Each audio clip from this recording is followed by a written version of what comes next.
Je déteste l'automne et c'est probablement pour ça que j'ai décidé d'écrire une romance d'automne. Je vais te raconter comment j'en suis arrivée là. Alors, probablement de la même façon que j'en suis arrivée à écrire des romances de Noël, parce que je n'aime pas Noël. Oui, alors je vous rassure, pour ceux qui ne me connaissent pas, il y a quand même des saisons que j'aime. J'adore le printemps, j'adore l'été. D'ailleurs, bizarrement, je me retrouve toujours à écrire des romances de Noël en plein été et des romances du coup d'automne alors que nous sommes au printemps. Pourquoi j'ai décidé d'écrire une romance d'automne? Eh bien parce que même si c'est pas ma saison préférée, j'adore les ambiances cosy. Si vous connaissez un petit peu aussi ce que j'écris, j'ai beaucoup de livres qui se passent dans des petites villes. Ambiance cosy, petite ville, vous voyez où je veux en venir? Je crois que la romance d'automne, ça commençait à devenir indispensable. J'ai écrit une soixantaine de livres et je pense qu'aussi au bout d'un moment j'ai besoin de me challenger et de sortir de ma zone de confort. Donc on arrête le soleil, on arrête la plage, on arrête le beau temps. Allez, on se met dans un petit truc un peu plus doudou. Et donc c'est là que je me suis décidée d'écrire une romance d'automne. Ensuite, il a fallu trouver les thèmes, les personnages, etc. Et tout ça, comme pour beaucoup de mes romans, ça s'est construit petit à petit. Je pense que ça fait 2 ans que je pense à ce projet.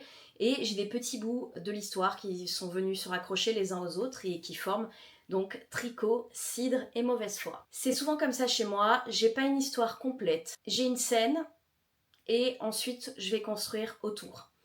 La scène avec laquelle j'ai commencé, c'est celle du début. Un chien qui provoque une catastrophe et qui permet aux deux héros de se rencontrer. C'est comme ça que cette histoire est née. Et donc, directement derrière, le personnage féminin, Novali, s'est imposé parce que j'avais envie d'avoir une héroïne qui du coup avait un petit peu, pas la même énergie que son chien, mais qui était quand même très solaire, c'est drôle de dire ça dans une romance d'automne, mais voilà, énergique, pleine de couleurs, parce que même si, comme je le dis, ce n'est pas ma saison préférée, je reconnais qu'il y a énormément de couleurs.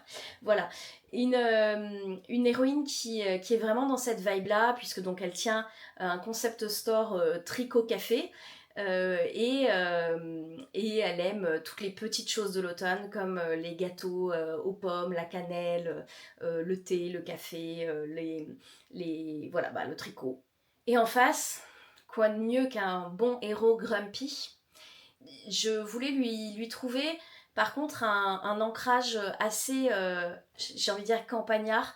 Je voulais qu'il fasse un métier qu'on trouve pas en ville, puisque de toute façon j'avais déjà décidé que mon histoire serait dans un petit village. Et c'est en réfléchissant à la région dans laquelle je voulais ancrer mon histoire que son métier s'est imposé à moi. En fait, j'ai déjà pas mal de livres qui se passent dans le sud de la France. J'en ai pour mes romances de Noël notamment qui se passent en Alsace. J'en ai qui se passent dans le sud-ouest, à Paris, etc. Et j'ai pas le nord-est de la France. Et je me suis dit, la Normandie, ça pourrait être sympa. Et la Normandie, qui dit Normandie dit pomme. Pour l'automne, ça me semblait pas mal. Et c'est là qu'est venue l'idée du cidre, le chien qui renverse un tonneau de cidre. Voilà, j'avais le début de mon histoire. C'est donc comme ça que Hélios s'est imposé.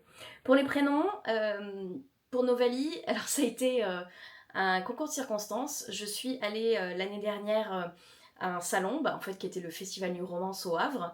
Et lors du samedi, je crois, si je dis pas de bêtises, j'avais une assistante toute la journée et qui s'appelait Novali. Et c'est un prénom que je n'avais jamais entendu et je le trouvais très joli, donc je l'ai noté dans ma liste de prénoms. En plus de ça, on a pas mal rigolé toutes les deux pendant tout le week-end. Donc voilà, je lui avais dit un jour j'utiliserai ton prénom. C'est fait. Comme pour dans Veux-tu être mon plus un, j'avais casé Colline, qui est l'organisatrice du salon Romance Fever à Vendargue. Et donc là, c'est Novali qui a son histoire. Ça tombe bien parce qu'elle vient. Euh, enfin, elle habite à côté du Havre et c'est la Normandie. Donc voilà, pour l'histoire, ça collait parfaitement. Et Elios, je voulais un prénom qui soit pas très courant. Donc j'ai cherché dans mes petites listes de prénoms que je note, parce que régulièrement je note des prénoms. Et c'est là que j'ai retrouvé Elios et je me suis dit, tiens, je trouve que ça va bien avec. Voilà, c'est comme ça que j'ai choisi son prénom. Et donc dans cette histoire que je suis en train d'écrire, il n'y a pas que la romance qui me plaît. Il y a cette atmosphère qui est assez doudou. Et ça, c'est quelque chose que vraiment j'aime écrire. J'aime détailler les sens. Donc là, avec on va dire l'automne, je me régale parce qu'il y a des tas de choses à décrire, que ce soit les couleurs automnales, que ce soit la lumière qui est spécifique, que ce soit des choses qu'on peut toucher, qu'on peut sentir, le goût aussi. Donc vraiment, c'est une romance dans laquelle les cinq sens sont vraiment impliqués. L'ambiance de village, et comme c'est un trope Grumpy Sunshine, j'ai aussi vraiment cette ouverture des personnages l'un à l'autre. Donc le personnage solaire qui, à un moment, va laisser tomber ce côté aussi peut-être un peu trop enjoué tout le temps pour révéler quelques petites failles. Et puis de l'autre côté, mon personnage Grumpy qui va arriver à s'ouvrir avec l'héroïne. Et ça, c'est quelque chose vraiment que j'adore écrire.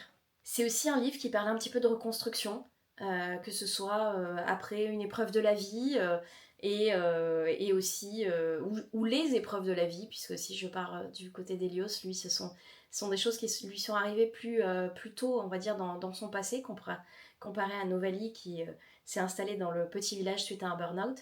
Mais c'est quelque chose que j'aime bien écrire aussi. Mais écrire une romance cosy, c'est pas si facile que ça, parce que le rythme est lent, il faut que les personnages s'apprivoisent petit à petit, qu'on fasse monter la tension doucement. Bon, si vous connaissez un petit peu mes romans, vous savez que j'écris rien de spicy, j'écris rien de très... euh, avec des sentiments, je dirais, violents. C'est un petit peu bizarre de dire ça, mais voilà, les choses s'installent peu à peu.